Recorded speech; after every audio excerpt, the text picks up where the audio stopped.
สบายดีทานผู้สมสบายดีทานผู้ชมทุกท่านยินดีต้อนรับทานเข้าสู่รายการสื่อสารผ่านฝุ่นชีวิตเก่าฝุ่นผลกระทบจากลมหายใจเดียวกันจากมหาวิทยาลัยสุภานุวงศ์หับหน้าที่ดำเนินรายการในมือนี้โดยแคตตาลีนหนงสุริตพร้อมด้วย อานุสิทธิ์จันทร์สว่างซึ่งรายการสื่อสารผ่านฝุ่นของพวกเขาเป็นรายการที่นำเสนอเกี่ยวกับปัญหาหมอกควันมลพิษทางด้านอากาศ ที่พวกเขากำลังประสบพบเจอในปัจจุบันเรื่องหูจักกันดีในนามฝุ่น PM 2.5 เจ้าหลังจากช่วงเทศกาลปีใหม่ลาวผ่านไปซึ่งเต็มไปด้วยการอวยพรการหดน้ำส่งพระความมวลซืนและการลิ้นน้ำอย่างคึกคืนบรรยากาศในหลายพื้นที่เริ่มกลับคืนสู่ความปกติ แต่ในขณะเดียวกันสิ่งที่กำลังกลับคืนมาพร้อมกันนั้น ก็คือปัญหาฝุ่นควันที่ค่อยๆเพิ่มขึ้นอีกครั้งผลกระทบของ PM 2.5 ต่อสุขภาพบ่แม่นเรื่องที่เฮาจะเบิ่งข้าม ถ้ามันเข้าสู่ร่างกายเฮาแล้ว ก็จะเกิดมีอาการเบื้องต้นดังนี้ ไอแสบตา เจ็บคอหายใจลำบาก และอาจพัฒนาไปเป็นโรคสำเหือเส้นหอบหืดโรคปอด และโรคหัวใจในระยะยาว และมันยังสามารถเพิ่มความเสี่ยงต่อมะเร็งปอดได้อีกด้วยเจ้ามันบ่เพียงแต่ส่งผลกระทบต่อสุขภาพของพวกเขาฝุ่นควัน PM 2.5 ยังกระทบต่อเศรษฐกิจเห็นให้ค่าใช้จ่ายการรักษาพยาธิเพิ่มขึ้นการเฮ็ดเวียกกลางแจ้งถึกจำกัดรายรับของบางอาชีพอาจหลุดหลงสำหรับด้านการท่องเที่ยวฝุ่นควันก็เป็นอีกปัจจัยที่สำคัญนักท่องเที่ยวอาจหลุดจำนวนลงเนื่องจากกังวลเกี่ยวกับสุขภาพภาพลักษณ์ของสถานที่ท่องเที่ยวก็อาจบ่สวยงามคือเก่าเอาละท่านผู้ชมดังนั้นในช่วงนี้ข้อให้ทุกคนหลีกเลี่ยงการออกกำลังกายหรือเหตุกิจกรรมกลางแจ้งเป็นเวลาดนโดยเฉพาะกลุ่มคนที่มีความเสี่ยงแต่ถ้าหากจำเป็นต้องออกนอกควรใส่หน้ากากป้องกันฝุ่นพักผ่อนให้เพียงพอและดื่มน้ำให้หลายพร้อมทางช่วยกันเป็นเจ้าการร่วมมือกันทุกภาคส่วนก็เป็นสิ่งสำคัญเช่นลดพรการจุดเผาการควบคุมมลพิษและการรักษาสิ่งแวดล้อมแต่ในขณะเดียวกันพบว่าค่าของฝุ่นในบางมื้อเริ่มลดลงท้องฟ้าก็เริ่มกลับมาแจ้งใสเนื่องจากปัจจัยหลายอย่างเช่นฝนตกลมแห้งขึ้นและการจุดเผาในพื้นที่ลดลง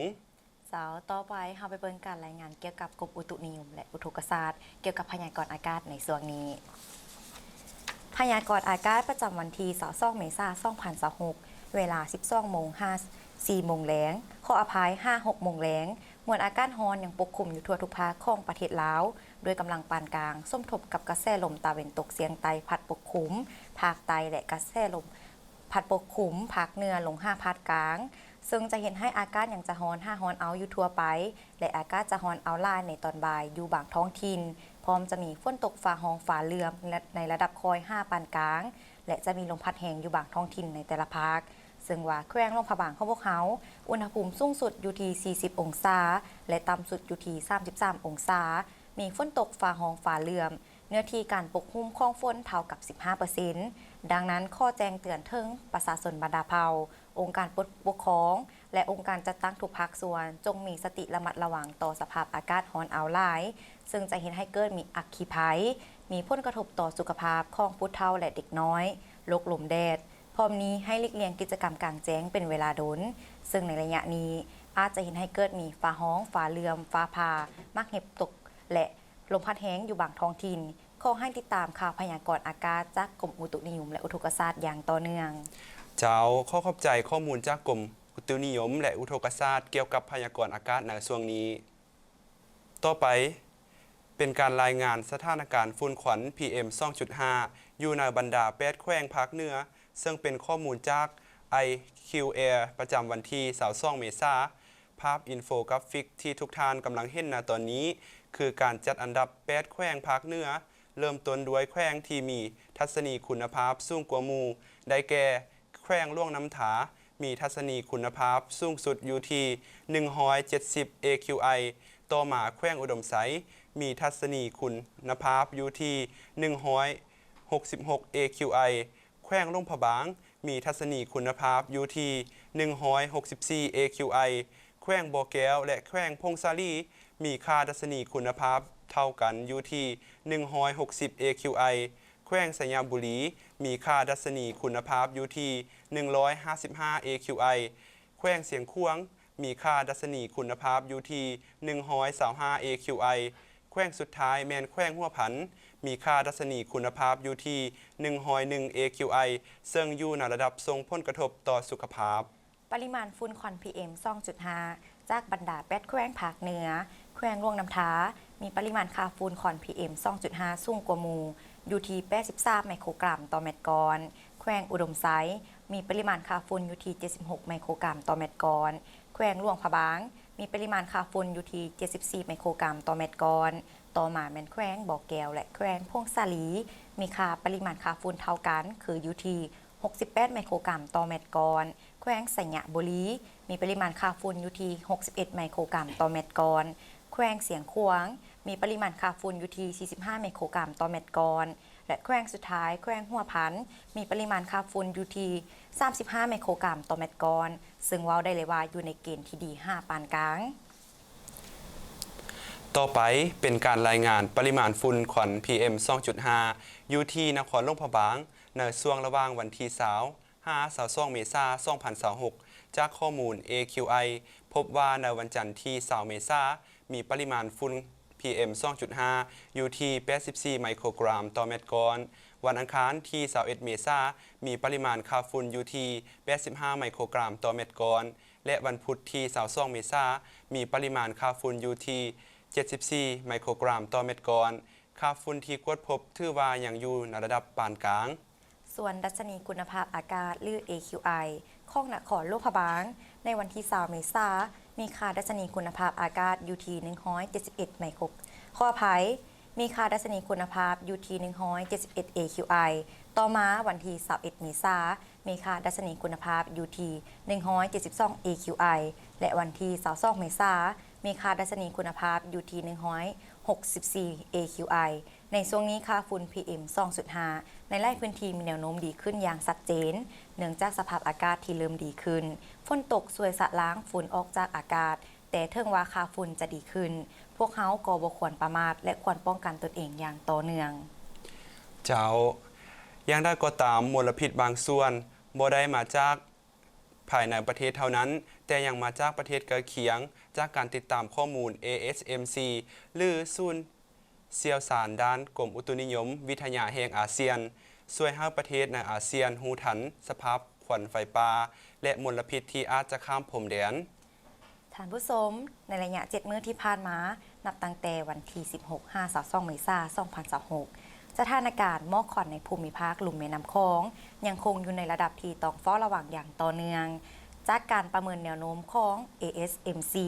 พบว่าพื้นที่อาซีตะวันออกเฉียงใต้ตอนถึงยังคงได้รับอิทธิพลจากสภาพอากาศช่วงเปลี่ยนผ่านฤดู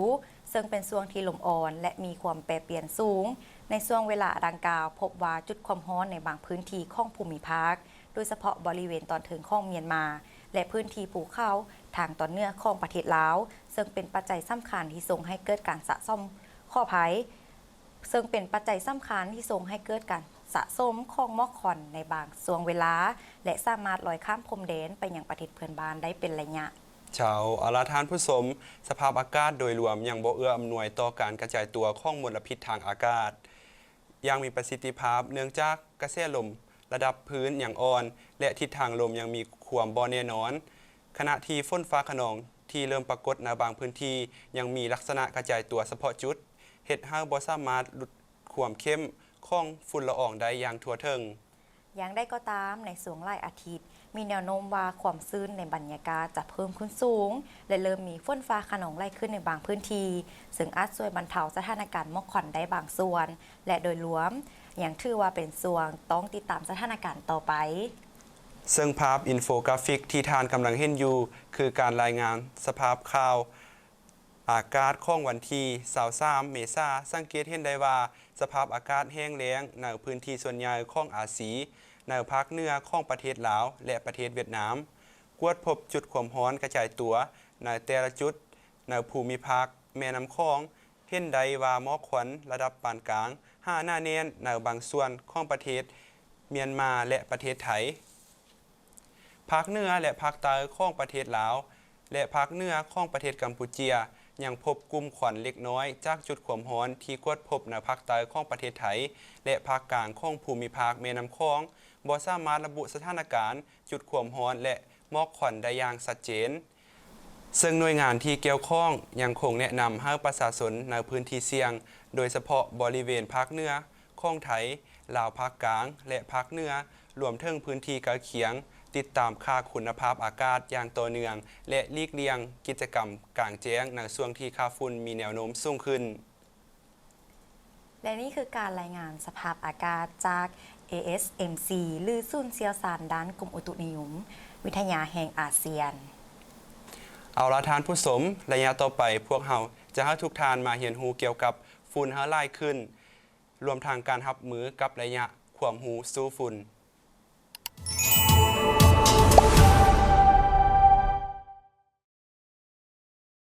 สบายดียินดีต้อนรับทุกท่านเข้าสู่ระยะความรู้สู้ฝุ่นจากรายการสื่อสารผ่านฝุ่นมหาวิทยาลัยสุภานุวงศ์และในมื้อนี้เราจะมาสื่อสารความรู้สู้ฝุ่นในเรื่องการล้างเครื่องปรับอากาศอย่างเป็นประจำส่วนลดฝุ่นควัน PM 2.5 ได้แนวใดการล้างเครื่องปรับอากาศก็เป็นอีกวิธีการหนึ่งที่ช่วยให้คุณภาพอากาศภายในเรือนของท่านดีขึ้นและช่วยลดพรปริมาณฝุ่น PM 2.5 เครื่องปรับอากาศที่บ่ได้รับการเบิ่งแยงและล้างอย่างเป็นประจำจะสามารถกลายเป็นแหล่งสะสมของฝุ่นและสิ่งเปื้อนต่างๆที่อาจจะเฮ็ดให้คุณภาพอากาศภายในเรือนของท่านต่ำลงได้ฝุ่นควัน PM 2.5 ที่แฝงอยู่นำอากาศอาจจะถูกดูดเข้าไปในระบบเครื่องปรับอากาศเฮ็ดให้ฝุ่นสะสมภายในอุปกรณ์และจะถูกปล่อยออกมาเมื่อเราใช้งานเครื่องปรับอากาศการล้างเครื่องปรับอากาศอย่างสม่ำเสมอจะช่วยให้เครื่องสามารถเฮ็ดเวียกได้อย่างมีประสิทธิภาพและลดพรการปล่อยฝุ่นออกมาในขณะใช้งานซึ่งสามารถใช้บริการสร้างที่อยู่ใกล้เรือนของท่านได้การล้างเครื่องปรับอากาศอย่างเป็นประจำบ่เพียงแต่ช่วยลดปริมาณฝุ่นควัน PM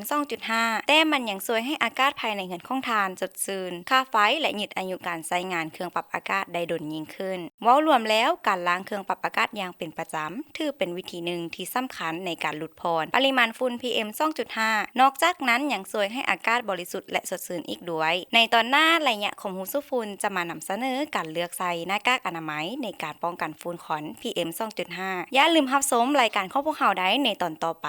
สำหรับมื้อนี้ขอลาทุกท่านไปก่อนอย่าลืมรักษาสุขภาพและสู้ฝุ่นไปพร้อมๆกันสบายดี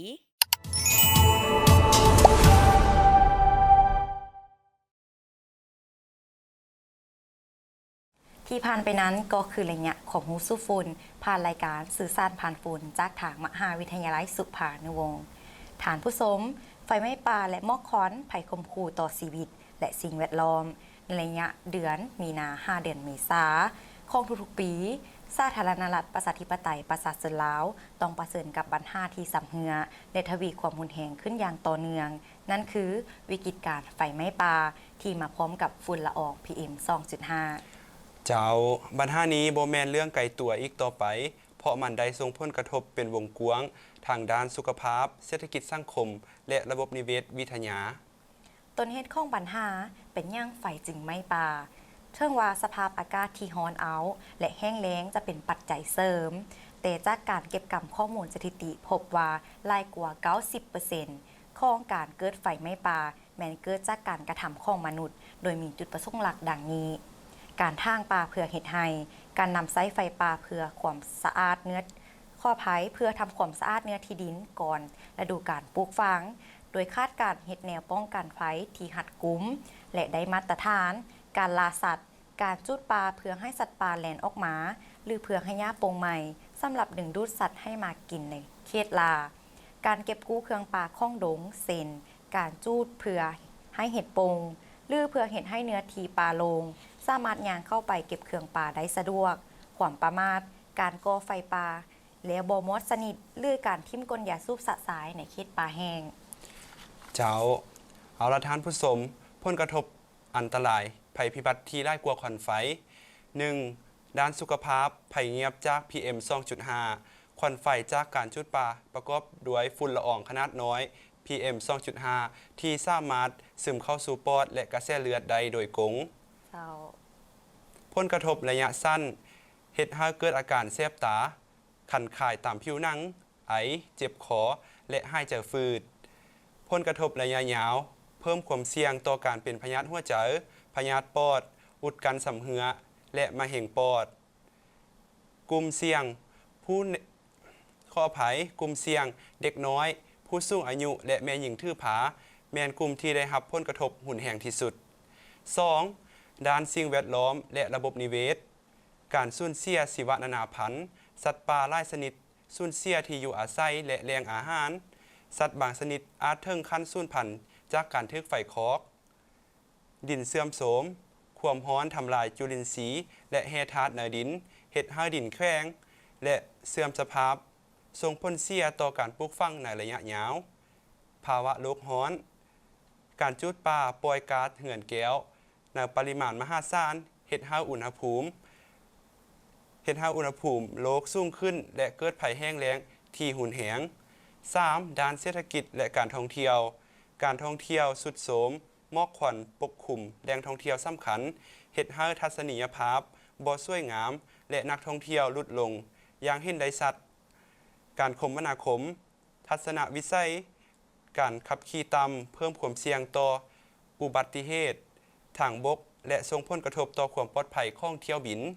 สาวซึ่งว่ามาตรการและข้อกำหนดทางด้านกฎหมาย รัฐบาลได้มีการวางระเบียบการอย่างเข้มงวด เพื่อสกัดกั้นการจุดป่าสะสายคำสั่งแนะนำกำหนดระยะเวลาห้ามจุดป่าอย่างเด็ดขาด ในช่วงฤดูแล้งและเขตป่าสงวน บทลงโทษ ผู้ที่ละเมิดจุดป่าโดยที่บ่ได้รับอนุญาต หรือสร้างความเสียหายต่อกับทรัพย์สินส่วนรวม จะถูกปรับใหม่และดำเนินคดีตามกฎหมายอาญาอย่างเด็ดขาด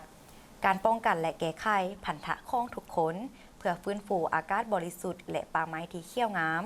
พวกเขาต้องร่วมมือกัน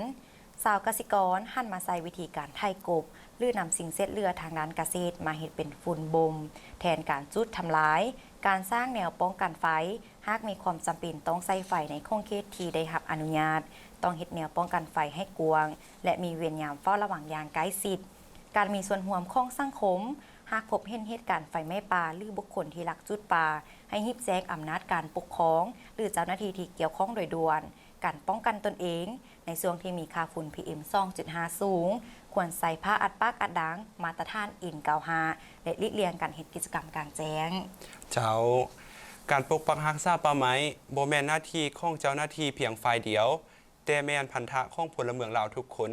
การจุดป่าเพื่อความสะดวกสบาย เพียงชั่วคราวอาจหมายถึงการทำลายอนาคตลูกหลาน และสิ่งแวดล้อมของชาติอย่างบ่มีมือฟื้นคืน หยุดจุดป่าเพื่อลมหายใจของพวกเฮาและความยืนยงของชาติลาว ข้อขอบใจข้อมูลจากเพจลาวยูสเรดิโอ FM 90 เมกะเฮิรตซ์ฐานผู้ชมรายการสื่อสารผ่านฝุ่นของพวกเขาก็ได้ดำเนินมาในระยะสุดท้ายกันแล้ว พวกเขาเห็นได้ว่าปัจจุบันปัญหาฝุ่นเป็นสิ่งที่พวกเขาจะต้องได้ช่วยกันป้องกัน และปกปักรักษาสภาพแวดล้อมของประเทศลาวเฮาและประเทศใกล้เคียงให้ดีขึ้น ถ้าพวกเขาทุกคนร่วมมือกันอย่างจริงจังและต่อเนื่อง ก็จะสามารถลดพรปัญหาฝุ่นและช่วยให้สภาพอากาศของพวกเขากลับคืนมาสะอาด และปลอดภัย เพื่อสุขภาพที่ดีและคุณภาพชีวิตที่ยืนยงของทุกคนในอนาคต เจ้าท่านผู้ชมและนี่ก็คือทั้งหมดของรายการสื่อสารผ่านฝุ่นจากทางมหาวิทยาลัยสุพรรณวงศ์ขอขอบใจทุกท่านที่ให้เกียรติติดตามมื้อนี้พิธีกรทั้งสองพร้อมด้วยทีมงานต้องขอลาท่านผู้ชมไปก่อน พบกันใหม่ในโอกาสหน้าสำหรับมื้อนี้ขอกล่าวคำว่าสบายดี